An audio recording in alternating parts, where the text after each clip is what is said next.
Dear students, we were doing our chapter the atmosphere, that is chapter number 7, and we have already done the definition of atmosphere, the composition, and we have already talked about the structure of atmosphere and all its layers. Today we will start a new heading that is on page number 44, and that is environmental issue. So we will start from environmental issue today. तो students, हम लोगों ने chapter number 7 जो है वो start किया हुआ है. एटमॉस्फेयर के बारे में सारी जो तफसीलात हैं वो आपको बताई थी, कैसी होते हैं हमारी फ़िज़ा कैसी है, उसमें कौन कौन सी गैसें मौजूद हैं, उसकी कितनी लेयर्स हैं, ये सारी तफसील जो है वो इससे पहले वाले लेक्चर में आप लोगों को मिल चुकी है. आज पेज नंबर 44 स्टार्ट करेंगे एनवायरमेंटल इशू से. तो पहला टॉपिक हमारा जो आज जो हेडिंग है वो हमारी एनवायरमेंटल इशू है. Let's start from environmental issue. So take out page number 44. Everyone, when human beings burn oil or as fuel in industries, in vehicles, a lot of carbon dioxide is produced and released into the air. Industrialization over the past 2 centuries has increased oil use and hence the rate of carbon dioxide emission. So what they are explaining right now, that because we are using oil as a fuel in industries as well as in vehicles also, so the quantity of carbon dioxide is increasing in the air, and that is, as you all know, definitely harmful for us.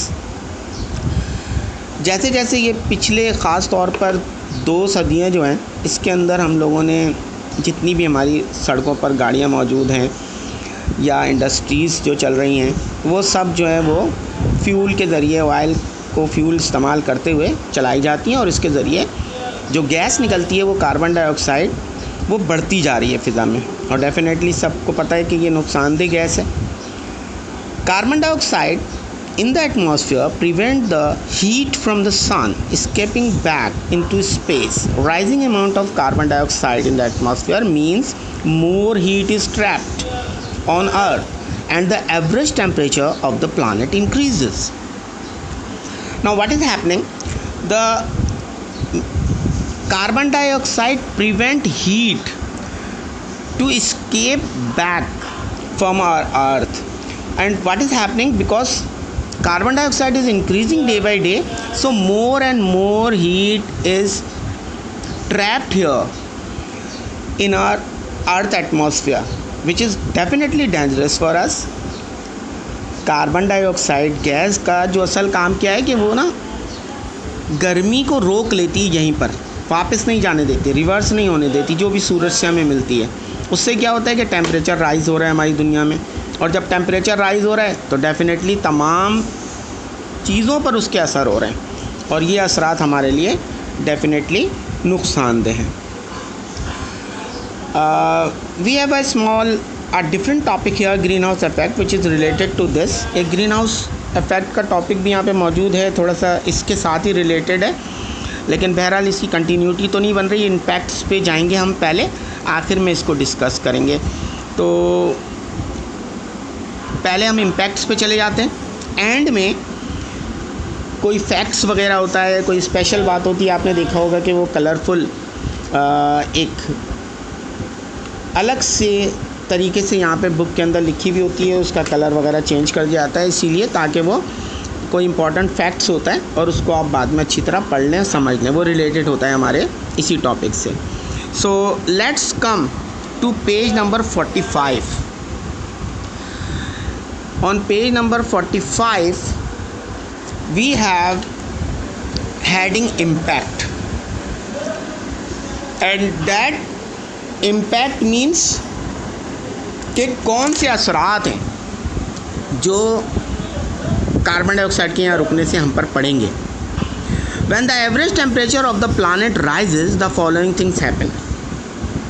यानी whenever the temperature increase, what will be the effect. जब temperature बढ़ेगा तो क्या क्या effect जो है वो हमारी दुनिया पे पड़ेंगे. Number 1, ice melts, The Greenland ice sheets are melting, the Arctic ice cap is shrinking, and the glaciers are disappearing.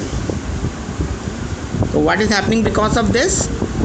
The Greenland ice sheets are melting. तो बर्फ़ के वो बड़े बड़े जो पहाड़ थे, जो इलाके बर्फ़ से ढके हुए थे, जो ग्लेशियर्स थे, वो आहिस्ता आहिस्ता पिघलना शुरू हो रहे हैं, ख़त्म होना शुरू हो रहे हैं. Second point, if all the ice melt, sea level will rise and drown many low lying coastal areas around the world. The second point is, when the ice will melt, where it will go? Definitely in the seas. And when it will go in the seas, the level of the sea rises. When it will rise, what will happen? All the islands will disappear. And also the coastal areas of in the world, many coastal areas will also disturb. क्या होगा? जब बर्फ़ पिघलेगी तो सारा पानी कहाँ जाएगा? समुंदर में जाएगा. समुंदर में जाएगा तो समुंदर का पानी राइज़ करेगा, ऊपर आ जाएगा. जब वो ऊंचा होगा तो क्या होगा? ये छोटे मोटे जजीरे ख़त्म हो जाएंगे. समुंदर के किनारे जो मुल्क हैं, उनके आसपास के समुंदर के किनारे आबाद जो शहर हैं, उनमें पानी आ जाएगा, वो भी ख़त्म हो जाएंगे. Third point is extreme weather happens around the globe which is right now happening as you are seeing. क्या होगा कि टेम्परेचर एक्सट्रीम होगा. वेदर इट इज़ कोल्ड और हॉट, इट विल इंक्रीज़. चाहे समर हो या विंटर हो, दोनों सूरतों में क्या होगा कि जब टेम्परेचर बढ़ेगा, और दुनिया में आप देख रहे हैं पहले जो टेम्परेचर होता था, चाहे वो गर्मियों में हो या सर्दियों में, अगर गर्मियाँ हैं तो टेम्परेचर बढ़ता जा रहा है, सर्दियाँ हैं तो डाउन होता जा रहा है. यानी कि जहाँ बर्फ़बारी नहीं होती वहाँ बर्फ़बारी हो रही है. गर्मियों में जहाँ टेम्परेचर 40 नहीं होता था वहाँ 45 और 50 तक पहुँच रहा है. Next point, ocean temperature rises which affect marine life. And what the things, other things will happen? The temperature of the ocean will also rise. So definitely all the fishes and the other aquatic animals will disturb. अब क्या होगा कि temperature बढ़ जाएगा. कहाँ का? समुंदर का टेम्परेचर भी बढ़ेगा. और जब समुंदर का टेम्परेचर बढ़ेगा तो समुंदर में रहने वाली जितनी भी पानी की जानवर हैं, पानी की मखलूक़ात हैं, उन पर भी असर पड़ेगा, वो मरने लग जाएंगी. Next point, ocean acidification takes place which will destroy marine life. अब क्या होगा कि समुंदर के अंदर बहुत ज़्यादा चेंजेस, तब्दीलियाँ इस टेम्परेचर की वजह से जब आएंगी, तो जैसा मैंने आपको पहले बताया कि मैरीन लाइफ यानी समुंदर के रहने वाली मखलूक़ात जो हैं वो ख़त्म होना शुरू हो जाएंगी. मछलियाँ और तमाम जानवर जो हैं वो मरना शुरू हो जाएंगे. Now we come to our next paragraph with a heading of importance of ozone layer. Now this paragraph is also very important. What is written in it? The ozone layer is crucial for life on Earth. Ozone is a gas that occurs naturally in the stratosphere and filters the ultraviolet radiation from the sun. These rays are harmful for agriculture and marine life and causes skin cancer, eye problems in humans. First of all, you must know what is ozone layer. Ozone layer is a gas which is naturally present in the stratosphere. Stratosphere, we have already read about a stratosphere, a layer of the atmosphere up above in the sky. And that ozone layer stops all those harmful rays of the sun which affects our agriculture and marine life. But when ozone layer will disturb, what will happen? These rays will directly come to the earth and it will destroy all the agriculture and the marine life, and as well as causes skin cancer to human beings also. अब ozone layer जो है ना, वो एक बहुत अहम layer है, एक गैसों की एक लेयर है जो स्ट्रेटोस्फीयर में मौजूद है और समुंदर से आने वाली तमाम नुकसानदेह रेस को रोक लेती है. जब ओजोन लेयर सही नहीं होगी, नहीं रोक पाएगी, टूट फूट का शिकार होगी, तो ये रेज़ नीचे ज़मीन पर आएंगी। जब ज़मीन पर आएंगी तो फिर आप खुद ही सोच लेंगे वो हमें भी नुकसान पहुंचाएंगी, खेती बाड़ी को भी नुकसान पहुंचेगा और समुंदर की लाइफ को भी नुकसान पहुंचेगा। However, the ozone layer is thinning and developing holes due to the number of factors. One of the big factors is chemical reaction between some gases and man-made chemical compounds that we use in modern life. Worldwide efforts are in progress to end the use of these chemical compounds that harmful the ozone layer. Now, what is happening to the ozone layer? It is thinning. There are several holes in the ozone layer, and why it is happening? Because of the gases which is coming out from the different chemical reactions in the factories, and worldwide we are doing some efforts to stop that, because it is continuously harming the ozone layer. अब क्या हो रहा है कि ozone layer एक तो पतली हो रही है, जगह जगह से टूट रही है, और जिसकी वजह जो है वो ये है कि फैक्ट्रीज़ में और केमिकल रिएक्शंस की वजह से तरह तरह की जो गैसें नई किस्म की पैदा हो रही है ना, वो ओज़ोन लेयर को नुकसान पहुंचा रही हैं। और ओज़ोन लेयर के नुकसान पहुंचने की वजह से वो नुकसानदेह रेज़ भी ज़मीन की तरफ आ रही हैं जो नहीं आनी चाहिए थी, जिन्हें कुदरती तौर पर स्टॉप हो जाना चाहिए था, और वो फिर हमें भी नुकसान पहुंचा रही हैं, समुद्र में भी नुकसान पहुंचा रही हैं। Now we come to page number 46. Now page number 46, the heading is atmospheric factor that influence climate. Now before we start this topic, I want to explain that greenhouse effect which we have left there to continue our topic. इससे पहले कि हम इसको आगे लेके चलें, मैं चाहता हूँ कि मैं आपको ग्रीन हाउस इफेक्ट के बारे में कुछ बता दूँ और ग्रीन हाउस इफेक्ट के बारे में आप लोग समझ लें, क्योंकि फिर हम आगे अपने टॉपिक पे आगे निकल जाएंगे तो वो इससे रिलेटेड नहीं रहेगा। A greenhouse is a building with glass wall and roof where plants are grown under controlled condition. The sunlight enters through the glass and warms the greenhouse. The glass traps the warmth inside, does not let it return to the air outside. Hence, the temperature inside the greenhouse remain high even after the sunlight is gone and help the plant growing there. Now, what is greenhouse?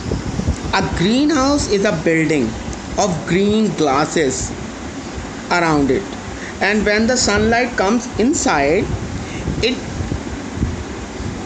warms the house and does not return because of these green glasses, and maintain the temperature in the night also after the sunset, and it is helpful for growing plant there. सूरज की शुआएं ज़मीन पर आती हैं, जब सूरज गुरूब हो जाता है गर्मी कम हो जाती है, आपको पता है। लेकिन ये ग्रीन हाउस इफेक्ट का मतलब ये है कि ग्रीन हाउस हम खुद बनाते हैं, चारों तरफ से ग्रीन शीशे लगाकर। उससे क्या होता है कि जब सूरज की लहरें आती हैं तो वो अंदर ट्रैप हो जाती हैं और वापस नहीं जा पाती। सूरज के गुरूब होने के बाद देर तक वो जो है वहाँ पर मौसम जो है गर्म रहता है, और ये पौधों वगैरह के लिए हमें बाज़ दफ़ा बहुत इसकी ज़रूरत होती है, तो इस वजह से हम इसको ऐसा करते हैं। बाहर के मुल्कों में ये ज़्यादा इस्तेमाल होता है, आपको पता है वहाँ पे सूरज बहुत कम निकलता है, ज़्यादातर मौसम ठंडा रहता है। A similar things happen on earth. The sunlight warms the earth during the day. Much of the warmth escapes back to the space, but the greenhouse gases work like the roof of the greenhouse. They trap some of the warmth and prevent it from leaving the earth. As a result, the temperature of the earth rises and remain uncomfortable around the globe even at night. So, what is happening right now? Okay, a similar thing is happening on the earth also. The sun raises increasing the temperature of the earth, but instead of escaping out in the night, it stayed here and the temperature is increasing. अब ये सारी disturbance जो इस वक्त दुनिया में हो रही हैं और ओजोन की वजह से हो रही है और गैसों की वजह से हो रही है, क्या हो रहा है कि अब सूरज की गर्मी दिन में जब पड़ती है, सूरज चमकता है और धूप आती है, खूब गर्मी होती है, तो अब रात में ये स्केप हो जाना चाहिए वापस इसको ऊपर फिज़ा में, लेकिन ये हो नहीं पाती, ये गैसेस इसको रोक लेती हैं। इसीलिए आपको रात में भी जो है वो गर्मी की शिद्दत अब कम नहीं होती और वो टेम्परेचर में इतना ख़ास फ़र्क नहीं आता, जो कि कुदरत का कानून है और ऐसा होना चाहिए था। So this is green house effect. उसके बारे में थोड़ा सा मैंने आपको एक्सप्लेन कर दिया। ये पेज नंबर 44 था, उसके ऊपर ये टॉपिक मौजूद था एंड में। तो ये मैंने आपको एक्सप्लेन कर दिया इस वजह से कि अब जो हम जिस टॉपिक की तरफ जा रहे हैं ना, वो टॉपिक नया है और अलग है, इससे हटकर है, उसमें नई नई बातें आपको बताई जा रही हैं। Okay, but before we proceed I think so it's already enough for today. आज के लिहाज से काफ़ी कुछ इसकी एक्सप्लेनेशन हो गई है। इसके आगे जो है वो फिर नई बातें आपको एक्सप्लेन की जाएंगी, इंशाल्लाह वो नेक्स्ट लेक्चर में कर लेंगे, तो ये ज़्यादा बेहतर आपको समझ में आएगा अच्छी तरीके से। तो इंशाल्लाह इसके अगले लेक्चर में हम कंटिन्यू करेंगे atmospheric factor that influence climate, कि वो कौन से एटमॉस्फेरिक फैक्टर हैं जिनकी वजह से हमारे जो हैं वो दुनिया के मौसमों पे असर पड़ रहा है। ठीक है, इस पर इंशाल्लाह नेक्स्ट टाइम बात करेंगे। So thank you very much students, take care of yourself. Inshallah we will continue from page number 46 next time. Allah Hafiz.